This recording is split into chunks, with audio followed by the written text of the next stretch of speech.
Bonsoir et bienvenue dans cette nouvelle édition du journal. Le mercredi 7 août 2024, au Centre national hospitalier universitaire, l'éminent journaliste et directeur général de l'école des médias au Bénin a tiré sa révérence après une courte maladie. Une équipe de Prime News TV Bénin s'est rendue à Vassero à Ouida pour vous faire vivre les derniers instants de recueillement avant son inhumation. Les détails dans quelques instants. Inhumé ce 8 août 2024 au cimetière de Vassero à Ouida, le directeur général de l'école des médias et talentueux journaliste Aboubakar Sadikou laisse le monde des médias dans une tristesse incommensurable et dévastatrice. Décédé le mercredi 7 août 2024 autour de 16 heures au Centre national hospitalier universitaire CNHU suite à une crise cardiaque, ce jeune passionné et l'un des meilleurs en matière de voix off nous a quittés. Brisé par cette terrible nouvelle, ses confrères ayant encore un bout de souffle, de courage s'expriment. Je retiens de l'homme un jeune déterminé, consciencieux et travailleur. Aboubakar Sadikou a, au cours de sa vie, fait preuve de dynamisme et d'abnégation. Je me rappelle encore les nombreux projets que nous avons pilotés ensemble. Et je peux dire aujourd'hui que ses œuvres, forcément, vont parler de lui et encore très très longtemps. Et je l'ai dit, c'est comme une prémonition. Il savait peut-être qu'il n'allait pas rester longtemps. Et il a fait beaucoup de choses en si peu de temps. Et que son âme repose en paix, tout simplement. Aboubakar Sadikou. Primo, il est le directeur de l'établissement, mais un mentor. Vraiment un mentor. Tout ce qu'il a pouvait, c'est de nous, tout ce qu'il a donné à nous, ces étudiants, c'est son savoir-faire, ses expériences, il partageait tout avec nous. Ça. Ce que je dirais, c'est que on a l'habitude de dire les morts sont morts, les morts ne sont pas morts. On l'a enterré, certes, mais ses conseils demeureront toujours et nous mettrons toujours les pas dans ce qu'il nous a enseigné, comme toujours. Le samedi 27 juillet 2024, dans la salle de conférence de l'hôtel Sumbich Hotel, s'est tenue la phase finale de la 4e édition du prestigieux prix Indépendance médiatique internationale 2024.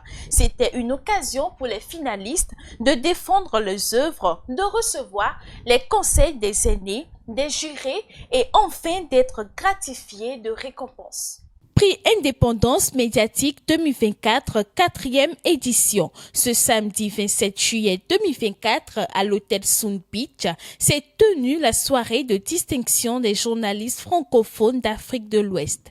Organisé par TCC Communication, cet événement vise à valoriser le travail professionnel des journalistes ainsi que la qualité de leur production. Initialement, 36 candidats étaient en lice dans les catégories presse écrite, radio et télévision. Parmi eux, 9 finalistes ont été sélectionnés et primés lors de cette soirée suite au travail du jury. L'événement a réuni les personnalités du domaine du journalisme et de nombreux autres journalistes. Le promoteur et les membres du comité d'organisation s'expriment à l'occasion. Le prix Indépendance médiatique est un concours journalistique organisé par DCC Communication, Digital and Communication Center, dont l'objectif est de valoriser les talents et les compétences au sein de la presse béninoise. La presse en Afrique francophone est malade. Et le vrai problème de cette presse, c'est les acteurs eux-mêmes. Les journalistes sont ceux qui font les autres, mais malheureusement, il n'y a personne pour les faire ou les révéler. Partant de ces constats, DCC Communication a décidé d'organiser ce concours pour primer les meilleurs au sein de cette belle corporation. Pour cette 4e édition, nous avons eu des innovations, celle d'internationaliser le concours et de primer les icônes de la presse francophone. Je trouve déjà cette 4e édition comme une réussite et je nous invite à se joindre au comité d'organisation ou à l'équipe afin que la 5e édition qui s'annonce soit une apothéose. Il est constaté que les acteurs des médias que nous sommes apportent la lumière sur et à tous les acteurs de la société, les hommes politiques aux simples citoyens, sans qu'aucune once de reconnaissance ne leur soit due.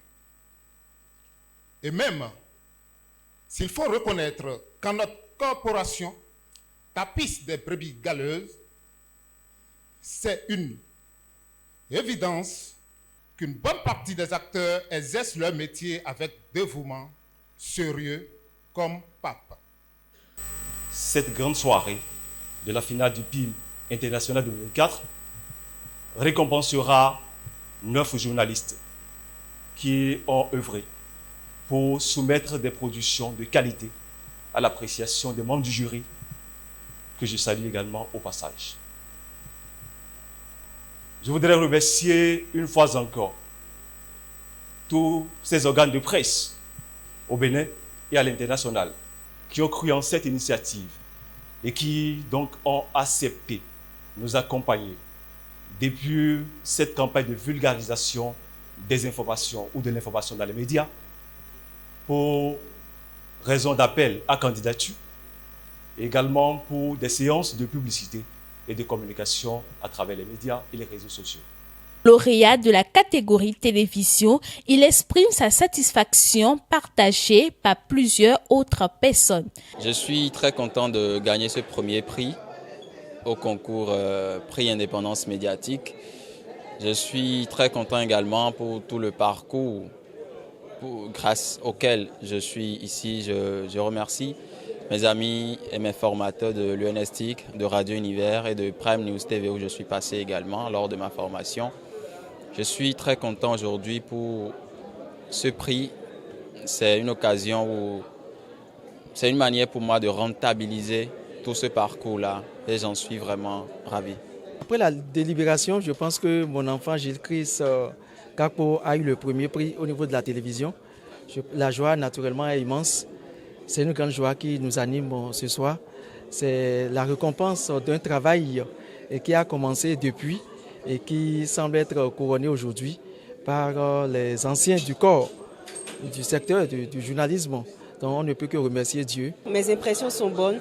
Je suis très heureuse d'être déjà arrivée à ce stade et je remercie sincèrement le DG de DCC Communication qui a pensé cette initiative, ce concours qui fait la promotion des professionnels des médias du Bénin. Un sentiment de joie et de satisfaction parce que ce n'était pas gagné d'avance. C'est difficile d'organiser au Bénin et nous sommes dans l'expérience depuis bientôt 4 ans. Et je crois qu'aujourd'hui, je peux dire que bon, voilà, les investissements que nous faisons ne sont pas partis à l'eau. Au cours de cette soirée, des personnalités du journalisme ont été récompensées en tant que meilleure icône ainsi que la candidate ayant la meilleure audience. Les 3 premiers de chaque catégorie ont reçu comme prix un trophée en or, un ordinateur portatif, des documents didactiques, un enregistreur audio. Au-delà de ces récompenses, les premiers de chaque catégorie ont reçu une enveloppe de plus de 300 000 francs CFA. De plus, un documentaire sur les enfants de rue et une prestation artistique ont été réalisés pour divertir le public. Lorsque les vacances battent le plein, les nouveaux vacanciers greffent à leur temps de repos diverses activités ludiques, récréatives et génératrices de bénéfices. Comment devrait-on s'organiser pour mieux passer ces vacances? Edika Mikoto, psychopédagogue, donne quelques conseils dans l'élément qui va suivre. Suivez. Lorsqu'on est en vacances, la première attitude à tenir, c'est celle du bilan. Il y a 3 ou 4 éléments à prendre en considération pour de meilleures vacances. Il y a d'abord le bilan qu'il faut faire, ça c'est le premier principe des vacances, faire le bilan de ce qu'a été l'année scolaire. Ensuite, après le bilan, les vacances constituent aussi un moment de formation, de découverte, de culture et d'apprentissage. De découverte d'abord. Mais avant la découverte, lorsqu'on a fini de faire le bilan, il faut se distraire. Parce que justement, quand le cerveau a accumulé des énergies intellectuelles pendant 8 ou 9 mois, il convient de lui permettre de se reposer, de reprendre des énergies pour se relancer pour l'année scolaire à venir. Ensuite, c'est aussi des moments de découverte. Moments de découverte et de tourisme. Parce que lorsque nous sommes en année scolaire, on nous a parlé peut-être des endroits dans notre pays qui sont impressionnants, qui revendent leur beauté, leur paysage et qu'on a envie de découvrir. Donc les vacances permettent d'arrimer la théorie à la pratique. Ensuite, les vacances constituent aussi un moment de formation. Moment de formation à plusieurs égards. D'abord, formation intellectuelle. Ce n'est pas parce qu'on est en vacances qu'il ne faut pas continuer de se cultiver, de s'améliorer. Dans la formation dont je parlais, il y a aussi que les enfants doivent apprendre des métiers de leurs mains. Des métiers de leurs mains, des connaissances pratiques manuelles qu'ils peuvent mettre en œuvre et qui peuvent demain leur permettre de se prendre en charge. Les vacances en dernier ressort constituent des moments de formation parce que je pense par exemple à des stages que les enfants pourraient faire dans des entreprises. Et là, ça doit être des stages orientés. Les jobs de vacances. Déjà, je précise que la loi interdit aux apprenants en deçà d'un certain âge de s'adonner à des activités de ce genre. Maintenant, les enfants qui sont déjà matures et qui sentent le besoin d'aller faire des jobs de vacances, de petits jobs pour gagner un peu d'argent, ce n'est pas interdit.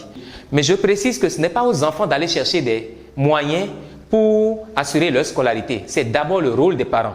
C'est les parents qui ont cette responsabilité. Maintenant, si l'enfant sent le besoin de le faire et sous la responsabilité des parents, ils peuvent le faire. Et là, il est important que les parents sachent à quel niveau est-ce que l'enfant va travailler, avec qui il va travailler, combien il gagne, comment est-il rémunéré et dans quel environnement il travaille, quels sont les produits qu'il est appelé à vendre.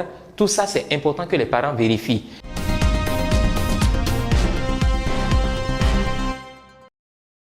La page sport à présent. 5 athlètes béninois ont pris part aux Jeux olympiques de Paris 2024. Le 28 juillet 2024, le nageur béninois Alexis Kpadé a ouvert le bal dans sa discipline. Avec son entrée en jeu, le spécialiste du 100 mètres d'eau a terminé deuxième dans sa série. Malheureusement, il a terminé sa course au seuil des demi-finales, ce qui a conduit à sa disqualification malgré le fait qu'il ait battu son propre corps. Pour sa première participation au JO dans la catégorie dames, la nageuse béninoise Eliane Douillet a été mise à l'épreuve dans la série du 50 mètres nage libre, où elle a également terminé au pied des demi-finales avec un temps de 27,64 secondes. Le judoka Valentin Winato, dans la catégorie des moins de 81 kg, quant à lui, a été battu et subi une élimination subite en 16e de finale par l'Italien Antonio Esposito. En athlétisme, le coureur du 100 mètres Didier Kiki a été éliminé dès le premier tour, terminant 3e de sa série, mais comme Alexis Kpadé, un temps moins avantageux. Enfin, le samedi 3 août 2024, guéparde de la Pandjari, Noélia Rico s'est directement qualifiée pour les demi-finales lors du premier tour. Le dimanche 4 août, la spécialiste du 800 mètres a tenté de décrocher un ticket pour la finale. Malheureusement, elle a terminé comme ses compatriotes après avoir réalisé une performance de 2 minutes 0 secondes 35 tiers, se classant 8e. Il va sans dire donc que le Bénin n'a pas pu décrocher une seule médaille lors de sa participation aux Jeux olympiques de Paris 2024. Néanmoins, le parcours des athlètes béninois reste remarquable compte tenu de leur performance personnelle améliorée. Les informations internationales suivent. Afrique, jour de fête pour le football africain avec la médaille de bronze du Maroc face à l'Égypte au JO, événement festif qui contraste avec le deuil dans la foulée de l'ancien président de la Confédération africaine de football, Issa Hayatou, qui est décédé ce 8 août à Paris à la veille de ses 78 ans. États-Unis, Donald Trump et Kamala Harris se donnent rendez-vous le 10 septembre pour un débat télévisé. Le républicain a donné ce jeudi 8 août une longue conférence de presse depuis sa résidence privée à Mar-a-Lago en Floride. L'occasion pour lui d'attaquer son adversaire, de vanter une nouvelle fois son bilan avant de confondre une kyrielle d'accusations comme il sait le faire. Russie pour terminer, vendredi 9 août, des combats font rage dans la région russe de Kursk où l'armée ukrainienne a lancé une offensive surprise d'ampleur il y a 3 jours et a mené dans la nuit des attaques de drones qui a également visé d'autres régions du pays. Merci de nous avoir suivis et à bientôt.